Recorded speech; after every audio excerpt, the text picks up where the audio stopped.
بسم اللہ الرحمن الرحیم۔ السلام علیکم ورحمۃ اللہ وبرکاتہ۔ میری پیاری بہنوں اور میرے اسلامی بھائیوں، آج کا بیان بہت ہی خاص ہونے والا ہے، کیونکہ آج ہم ایک ایسے موضوع پر بات کرنے جا رہے ہیں جس کی طرف اکثر لوگ رمضان میں بھی دھیان نہیں دیتے اور پھر ساری زندگی پچھتاتے رہتے ہیں، افسوس کرتے رہتے ہیں۔ آج میں آپ کو بتاؤں گی کہ رمضان میں 5 طرح کے لوگوں کا نکاح کیوں ٹوٹ جاتا ہے، کیوں خود بخود ٹوٹتا ہے۔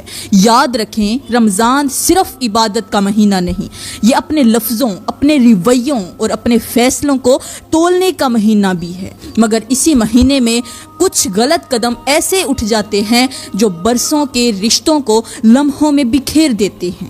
اللہ کا فرمان ہمیں یہ سمجھاتا ہے کہ حدوں کی حفاظت کی جائے، کیونکہ جب حدیں پامال ہوتی ہیں تو سب سے پہلے رشتے ٹوٹتے ہیں۔ قریبی رشتے، وہ رشتے جو دل کے بالکل قریب ہوتے ہیں، وہ بکھر جاتے ہیں۔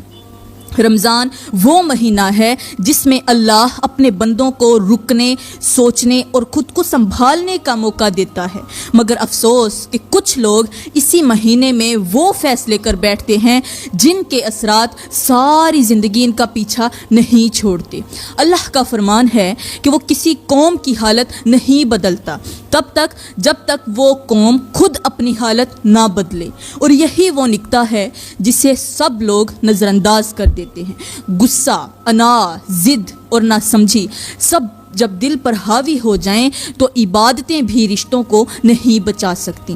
رمضان میں زبان ذرا سی پھسلتی ہے، رویہ ذرا سا سخت ہوتا ہے اور پھر ایک غلط فیصلہ پورے نکاح کو توڑ دیتا ہے۔ اس لیے آج اس بات کو سمجھنا بہت ضروری ہے کہ آخر وہ کون سے لوگ ہیں جو رمضان جیسے بابرکت مہینے میں بھی اپنے رشتے نہیں بچا پاتے، کیونکہ جب بات سمجھ میں آ جائے تو بہت سے گھر ٹوٹنے سے بچ سکتے ہیں۔ رمضان وہ مہینہ ہے جس میں اللہ اپنے بندوں کو صاف صاف پیغام دیتا ہے کہ صبر کرو، برداشت کرو اور رشتوں کو مضبوطی سے تھام لو۔ اللہ کا فرمان ہے کہ وہ صلح کو پسند کرتا ہے اور فساد کو ناپسند کرتا ہے۔ مگر افسوس کہ کچھ لوگ رمضان میں بھی اپنے رشتوں کی حفاظت نہیں کرتے، بلکہ رشتے توڑنے میں لگے ہوتے ہیں۔ کوئی غصے میں طلاق کا لفظ زبان پر لے آتا ہے، کوئی ضد میں آ کر علیحدگی کی دھمکی دیتا ہے، کوئی انا کے سہارے بیوی کو دیوار سے لگا دیتا ہے اور کوئی خاموشی کو سزا بنا لیتا ہے۔ میرے کریم نبی نے فرمایا کہ اللہ کے نزدیک حلال چیزوں میں سب سے ناپسندیدہ چیز طلاق ہے، مگر ہم نے اسے غصے کا ہتھیار بنا لیا۔ رمضان میں زبان پر تالا ہونا چاہیے تھا، مگر یہی زبان رشتوں کو کاٹنے لگی، تلوار بن گئی۔ دل نرم ہونے چاہیے تھے، مگر وہی دل پتھر بن گئے۔ عبادتیں ہو رہی ہیں مگر اخلاق غائب ہیں، روزے بھی رکھے جا رہے ہیں مگر صبر ٹوٹ رہا ہے، اور جب صبر ٹوٹتا ہے تو نکاح بھی ٹوٹ جاتا ہے۔ اس لیے سمجھنے کی بات یہ ہے کہ جو لوگ رمضان میں بھی اپنے نفس کو نہیں روکتے، اپنے لفظوں کو نہیں تولتے اور اپنے فیصلوں کو اللہ کے حکم کے تابع نہیں کرتے، وہی لوگ اس بابرکت مہینے میں بھی اپنے گھروں کو اجاڑ بیٹھتے ہیں، کیونکہ رشتہ عبادت سے نہیں بلکہ اخلاق سے بچتا ہے، اور رمضان اصل میں اسی اخلاق کی آزمائش کا مہینہ ہے۔ میرے اسلامی بھائیوں، آج کے بیان کا عنوان اپنے ذہن میں رکھنا ہے کہ رمضان میں 5 طرح کے لوگوں کا نکاح کیوں ٹوٹ جاتا ہے۔ مگر اس گہری بات کی طرف آنے سے پہلے میں آپ کو رمضان کی فضیلت کے بارے میں بتانا چاہتی ہوں، کیونکہ ظاہر ہے اللہ کا مہینہ آ رہا ہے، اور جس مہینے میں ہم داخل ہونے جا رہے ہیں اس کی قدر، اس کی عظمت اور اس کا مقام جاننا بھی تو بہت ضروری ہے۔ ہمارے کریم نبی نے فرمایا کہ شعبان میرا مہینہ ہے اور رمضان میرے اللہ کا مہینہ ہے۔ اب ذرا غور کریں کہ جس مہینے کو اللہ اپنے ساتھ منسوب فرما رہا ہے وہ مہینہ عام کیسے ہو سکتا ہے؟ یہ وہ وقت ہے جس میں اللہ اپنے بندوں کو قریب آنے کا موقع دیتا ہے، گناہوں سے رکنے کا راستہ دکھاتا ہے اور بگڑے ہوئے معاملات کو سنبھالنے کا دروازہ کھول دیتا ہے۔ رمضان کی فضیلت یہ ہے کہ اس میں دل نرم کیے جائیں، نفس کو قابو میں رکھا جائے اور رشتوں کو بچانے کا درس دیا جائے۔ یہی وہ مہینہ ہے جس میں صبر، برداشت اور حسن اخلاق کی اصل پہچان سامنے آتی ہے، مگر افسوس کہ کچھ لوگ اسی مہینے کی برکت کو نہیں سمجھتے، عبادت کو پکڑ تو لیتے ہیں مگر اخلاق کو چھوڑ دیتے ہیں، اور پھر یہی غفلت آگے چل کر رشتوں کی ٹوٹ پھوٹ کا سبب بن جاتی ہے۔ اسی لیے رمضان کی فضیلت کو سمجھنا بہت ضروری ہے، تاکہ جب ہم اس مہینے میں داخل ہوں تو صرف روزے ہی نہ رکھیں بلکہ اپنے گھروں، اپنے لفظوں اور اپنے رشتوں کو بھی حفاظت کے ساتھ رکھ سکیں، کیونکہ جس نے رمضان کی قدر کو پہچان لیا وہ بچ گیا، اور جس نے نظر انداز کیا وہ نقصان میں پڑ گیا۔ میری پیاری بہنوں، کیا آپ جانتی ہیں کہ رمضان کا پہلا روزہ کب سے لاگو ہوا، اور سب سے پہلے روزہ کس نے رکھا، اور پھر وہ روزہ کیسے رکھا؟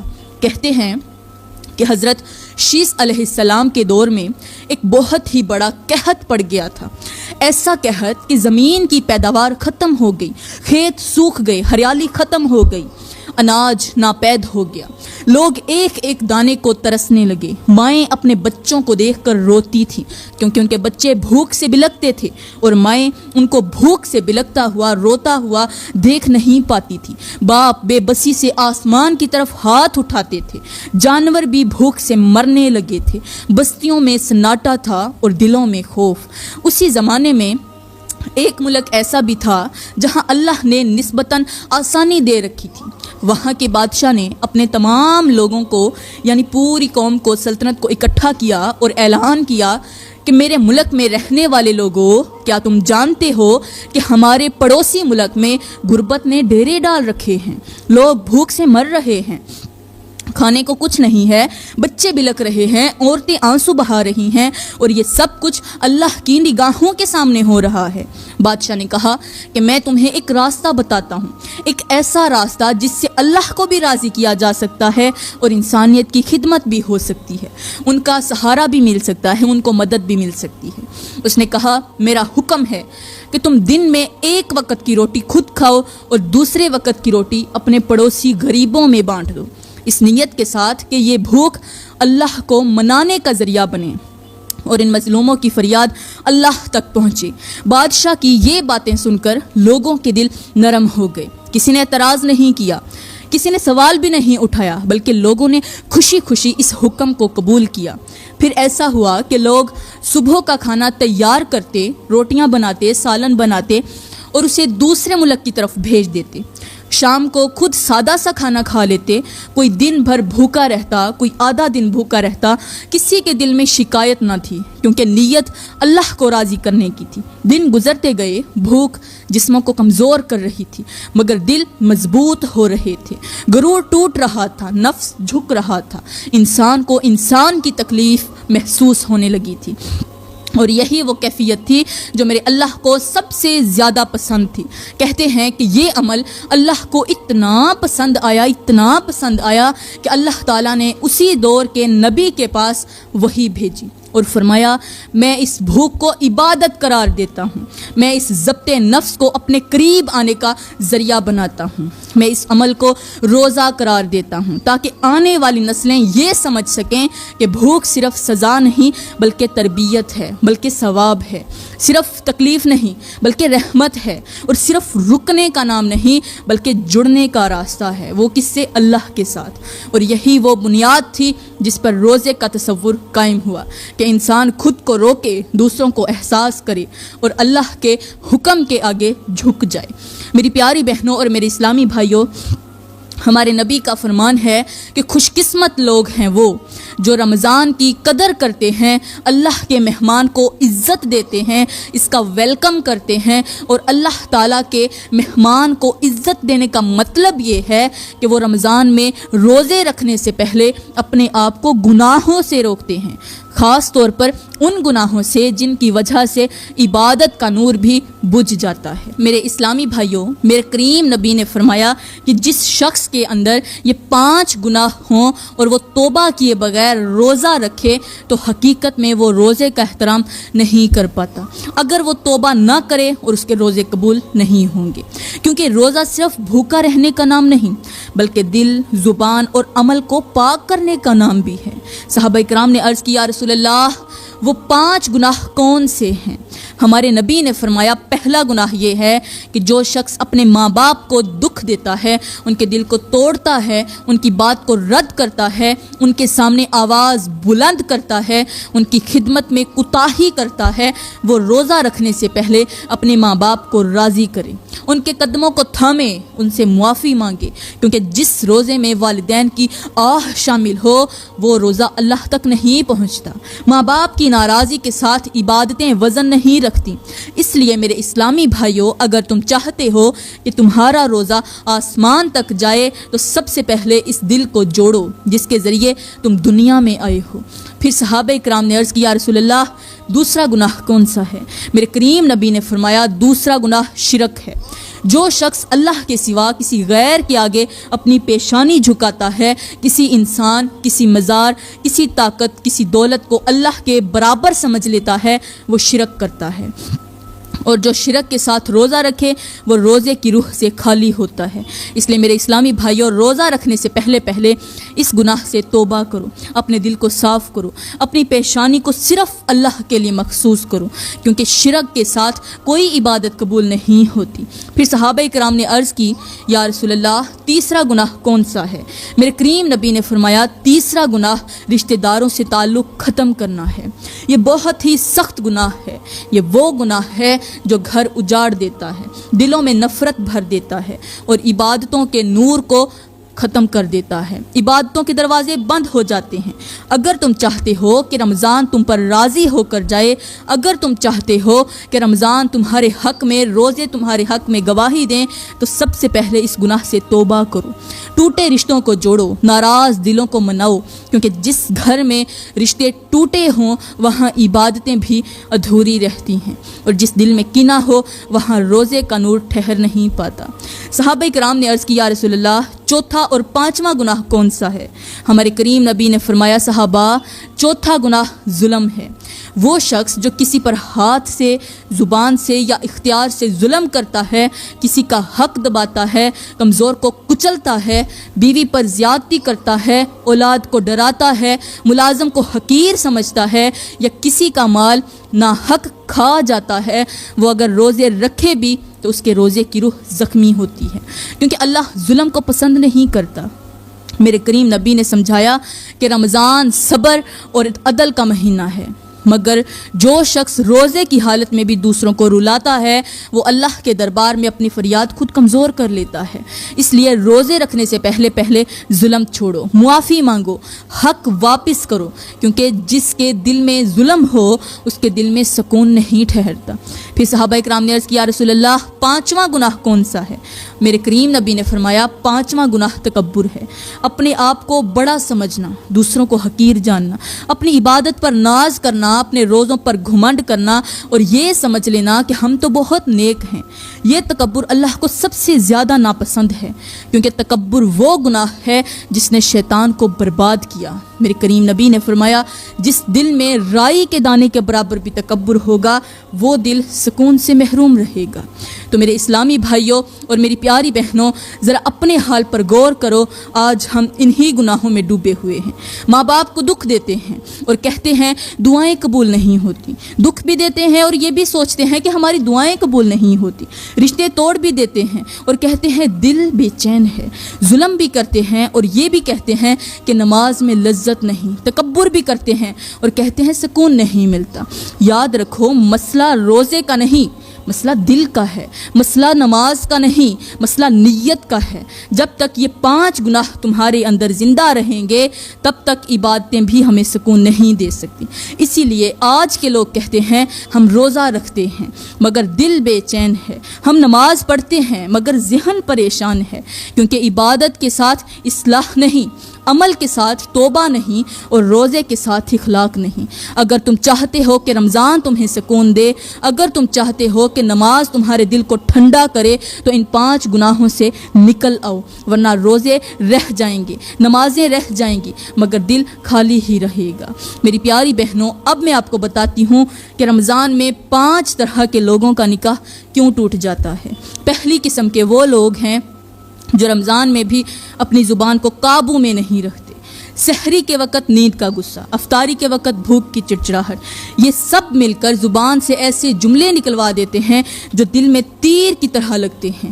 پھر وہی تلخ جملے آگے چل کر جھگڑے کو بڑا کرتے ہیں، بات بڑھتی ہے، بے عزتی ہوتی ہے، رشتہ کمزور ہوتا ہے، اور کئی گھروں میں یہ بات یہاں تک پہنچ جاتی ہے کہ الگ رہنے کی بات شروع ہو جاتی ہے۔ دوسری قسم کے وہ لوگ ہیں جو رمضان میں بھی اپنے گھر کے حق ادا نہیں کرتے، یعنی عبادت اپنی جگہ مگر بیوی کا حق، بچوں کا حق، یہ بھی تو حق ہے نا، مگر یہ لوگ یا تو بیوی کو بالکل نظر انداز کرتے ہیں یا گھر کا نظام توڑ دیتے ہیں۔ سحری کے اور افطاری پر تعاون کی بجائے حکم چلتا ہے، احترام کی بجائے ڈانٹ ڈپٹ ہوتی ہے، اور پھر روز روز کی یہی بے قدری دلوں میں دوری ڈال دیتی ہے، اور دوری جب بڑھتی ہے تو نوبت طلاق تک آ جاتی ہے۔ جب نوبت طلاق کی آتی ہے تو نکاح ٹوٹنے کے قریب آ جاتا ہے۔ تیسری قسم کے وہ لوگ ہیں جو رمضان میں بھی بدگمانی نہیں چھوڑتے۔ ہر ہنسی کو غلط معنی دینا، ہر خاموشی کو الزام سمجھنا، اور پھر اس پر جھگڑا کرنا، یہ وہ آگ ہے جو گھر کو اندر سے جلاتی ہے، کیونکہ جب اعتماد ختم ہوتا ہے تو رشتہ صرف نام کا رہ جاتا ہے۔ پھر ذرا سا موقع ملتا ہے تو لوگ کہتے ہیں بس اب نہیں رہنا، اور اسی بدگمانی کی وجہ سے کئی نکاح ٹوٹ جاتے ہیں۔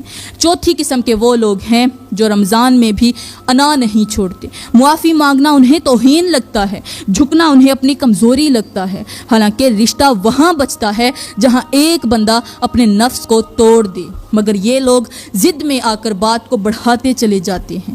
ایک دن کی ناراضی کو ہفتہ بنا دیتے ہیں، ایک ہفتے کو مہینہ، اور پھر یہی ضد نکاح کو توڑنے تک لے جاتی ہے۔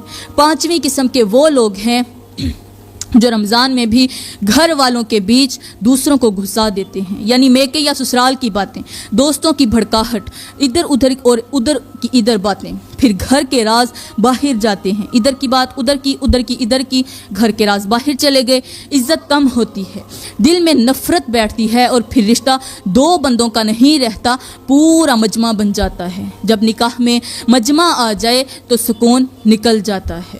میری پیاری بہنوں، یہی وہ 5 طرح کے لوگ ہیں جن کے گھروں میں رمضان میں بھی سکون نہیں اترتا۔ پھر وہ کہتے ہیں ہم روزہ رکھتے ہیں، پھر بھی دل بے چین ہے، ہم نماز پڑھتے ہیں، پھر بھی گھروں میں لڑائی ہے۔ حالانکہ مسئلہ روزے کا نہیں، مسئلہ یہ ہے کہ روزہ رکھا جاتا ہے مگر زبان نہیں رکتی، عبادت کی جاتی ہے مگر حق ادا نہیں ہوتے، قرآن بھی پڑھا جاتا ہے مگر اخلاق نہیں بدلتے۔ اسی لیے میں نے کہا تھا کہ اس عنوان کو ذہن سے نہ نکالیں کہ رمضان 5 طرح کے لوگوں کا نکاح توڑ دیتا ہے، کیونکہ یہ باتیں اگر آج سمجھ میں آ جائیں تو بہت سے گھر ٹوٹنے سے بچ سکتے ہیں۔ میری پیاری بہنوں اور میرے اسلامی بھائیوں، اب ذرا اپنے گریبان میں جھانک کر دیکھیں، مرد بھی سن لیں اور عورتیں بھی، کیونکہ اصلاح ایک طرفہ نہیں ہوتی، گھر تب بچتا ہے جب دونوں اپنے حصے کی ذمہ داری کو قبول کریں۔ مرد اگر رمضان میں بھی سخت لہجہ، غصہ، حکم چلانا اور بے قدری نہ چھوڑے تو عبادتیں بھی گھر کو نہیں بچا سکتی، اور عورت اگر رمضان میں بھی ضد، تانا، زبان کی تلخی اور بات بات پر ناراضی نہ چھوڑے تو رشتہ کمزور ہی رہے گا۔ یاد رکھو، مرد کی ذرا سی سختی عورت کے دل کو توڑ دیتی ہے، اور عورت کی ذرا سی زبان مرد کے وقار کو زخمی کر دیتی ہے۔ پھر دونوں کہتے ہیں ہم روزہ رکھتے ہیں مگر سکون نہیں، ہم نماز پڑھتے ہیں مگر دل بے چین ہے، حالانکہ سکون عبادت کے ساتھ اخلاق مانگتا ہے، صبر مانگتا ہے، برداشت مانگتا ہے، اور ایک دوسرے کے حق کو سمجھنے کا مطالبہ کرتا ہے۔